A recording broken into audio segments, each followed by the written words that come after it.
Non,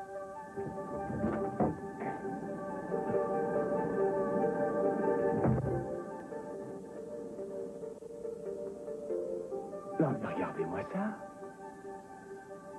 Vous avez réussi à prendre un crayon et à écrire? C, D. C'est bien. Bravo. Mais vous ne devriez pas continuer. Et sinon, vous pourriez vous faire plus de mal que de bien en continuant. Donnez-moi ce crayon. Vous êtes une tête de meule, vous, hein? Je vous ai dit qu'il fallait croire en vous. Je ne vous ai jamais dit de vous acharner.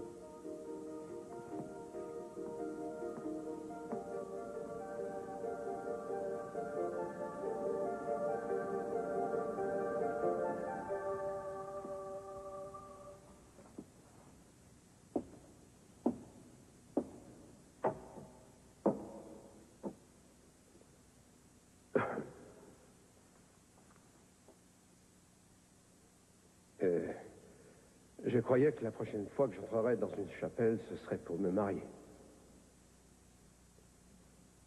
J'ai écrit des petites choses et je vais essayer de les lui dire. Si j'ai décidé de les apporter avec moi, c'est parce que toutes ces choses que je voulais lui dire et que je pense d'elles sont à peu près les mêmes.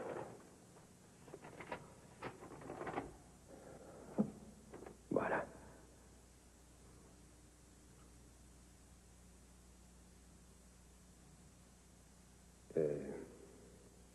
Juste quelques mots. Eden était quelqu'un qui avait une patience et une force de vivre qui ont bouleversé ma vie. Et aussi longtemps que... Finalement, je préfère vous parler d'elle. Dommage, j'y avais passé du temps. Eden, c'est comme si j'avais passé ma vie à essayer de lui plaire, et je crois que j'essaie encore. Elle me disait toujours qu'il ne fallait pas que j'en fasse trop.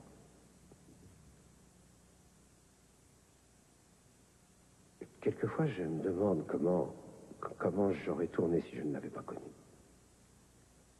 La plupart des gens que je connais ont les pieds sur terre, savent où ils vont, font des projets, et ils savent déjà comment va tourner leur vie. Et je n'ai jamais eu d'idée pareille. Je ne savais pas du tout ce que j'allais devenir jusqu'au jour où je l'ai rencontré. Ce jour-là, j'ai tout de suite su que j'étais fait pour être son mari. Peu de temps après qu'on se soit connus, elle m'a demandé si j'étais quelqu'un de dangereux. Et moi, je lui ai dit oui, parce que je croyais que c'était ça qu'elle voulait m'entendre dire. Et alors, j'ai ajouté que je devais entrer dans son destin parce que je croyais en elle.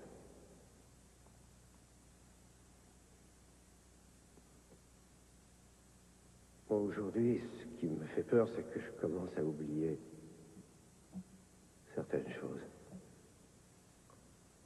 On a vécu tellement de moments d'intense bonheur tous les deux qu'une fois que tous ces instants seront loin, ils finiront par s'évanouir. Et ça, je ne peux pas l'accepter. La façon dont elle est venue à moi et la façon dont ma vie s'est transformée est quelque chose de si beau, de si merveilleux que je ne trouve pas de mots assez forts pour le décrire. Elle avait un pouvoir sur moi qui défiait toute logique, qui défiait toute probabilité. Et elle était capable de me redonner espoir quand il le fallait. Et je l'aidais du mieux que je pouvais dans les moments difficiles. Je voudrais pouvoir l'aider en ce moment.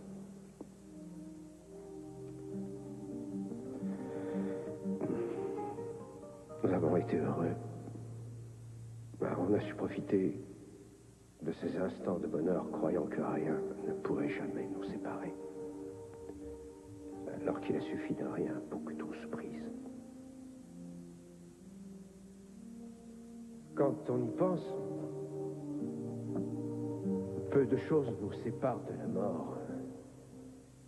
Comme les étoiles suspendues dans le ciel par des forces mystérieuses et qui un jour s'éteignent. Comme cette force qui nous tient cloués au sol ou qui fait qu'un avion peut voler très haut. Nous sommes peu de choses. Et sans le pouvoir de l'amour, on ne pourrait pas survivre. Et la Terre ne serait rien sans la force de la gravité. Si un morceau de cette Terre devait nous échapper et s'évanouir dans l'univers, il deviendrait peut-être une étoile qu'on s'amuserait à contempler.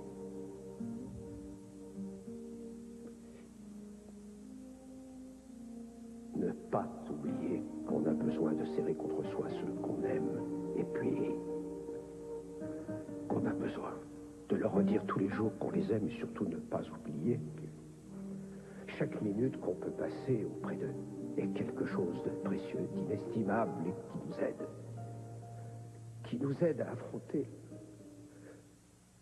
la cruauté du destin. Et que pourrais-je dire d'autre?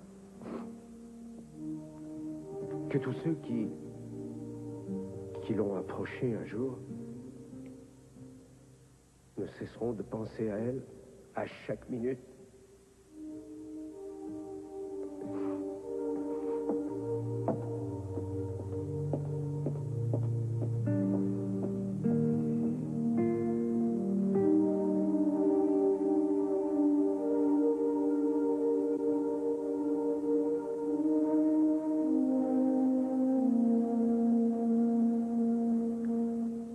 Pourquoi vous n'arrêtez pas un peu? On pourrait reprendre ça plus tard. Il faut vous reposer. C'est si important que ça.